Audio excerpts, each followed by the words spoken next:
नमस्कार, मैं हूं राहुल शर्मा। आप देख रहे हैं SPN न्यूज़। स्वागत है आप सभी का आज के इस बड़ी खबर में।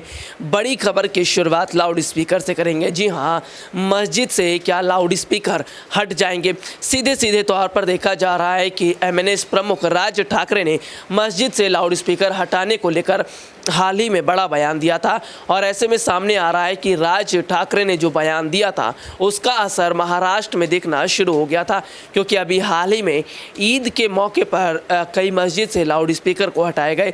तो सीधे तौर पर ये देखा जा रहा है कि शायद अब इसका असर दिखना शुरू हो गया। लेकिन सवाल ये है कि क्या देश भर के मस्जिद से लाउड स्पीकर हटाए जाएंगे? तमाम तरह के सवाल यहाँ पर खड़े हो रहे हैं। लेकिन इन सब के बीच ये देखा जा रहा है कि जिस तरह से लाउड स्पीकर हटाने को लेकर सियासत छिड़ गई है।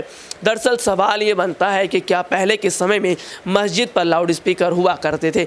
दरअसल कई मौलानाओं ने ये कहा था कि मस्जिद में पहले लाउड स्पीकर नहीं होते थे। तो सीधे तौर पर देखा जा रहा है कि मस्जिद पर लाउड स्पीकर का जो चलन है बीते कुछ समय पहले ही शुरू किया गया है और इस पर काफ़ी समय से विवाद भी दिखता नजर आया। हालांकि सोनू निगम का बात कर लेते हैं, बहुत बड़े गायक हैं, सिंगर हैं सोनू निगम, और सोनू निगम ने जिस तरह से कुछ समय पहले अजान को लेकर बयान दिया था, उनके बयान से विवाद दिखता नजर आया। तो ऐसे में एक बार फिर मस्जिद से लाउड स्पीकर हटाने को लेकर सियासी लड़ाई दिखती नजर आ रही है।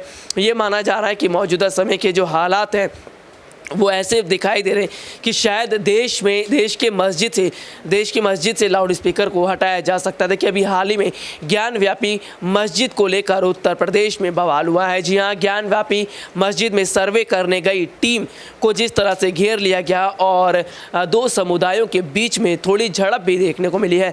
तो ये देखा जा रहा है कि देश में एक और जहाँ हिंदू मुसलमान हो रहा है, वहीं दूसरे तौर पर यह देखा जा रहा है कि देश के ऐसे तमाम मुद्दे जिन पर सरकार को बात करनी चाहिए, चाहे वो महंगाई का मुद्दा हो, पेट्रोल डीजल का मुद्दा हो या फिर बढ़ती महंगाई का, तमाम ऐसे मुद्दे हैं। रोजगार का भी मुद्दा है, लेकिन सरकार अभी तक इस पर बात नहीं कर रही है। तो फिलहाल मौजूदा समय के अंदर के जो हालात हैं वो सीधे तौर पर ये इशारा कर रहे हैं कि कहीं ना कहीं शायद हिंदू मुसलमान करके जो सत्ता पक्ष है वो अपनी राजनीतिक रोटी सेकने का काम कर रही है। लेकिन इसका सबसे बड़ा जो नुकसान है वो देश की जनता को उठाना पड़ सकता है। जी हाँ, अभी राजस्थान के जोधपुर में इतना बड़ा दंगा हुआ, इस दंगे में आम लोगों की जिंदगियां छिन गई। जी हाँ, बहुत सारे लोग थे जो बड़ी संख्या में घायल हुए और सीधे तौर पर यह भी देखने को मिला है कि कई लोगों के मरने की भी आशंका जताई गई थी। हालांकि देखा जाता है कि जब राज्यों में दंगे हुए, इसका सबसे बड़ा नुकसान आम जनता को उठाना पड़ा है। हालांकि देखना होगा कि क्या वाकई इसका और बड़ा नुकसान देश में उठाना पड़ सकता है। आज के लिए इतना ही। आपसे फिर दोबारा मुलाकात होगी, तब तक के लिए इजाज़त दीजिए। नमस्कार।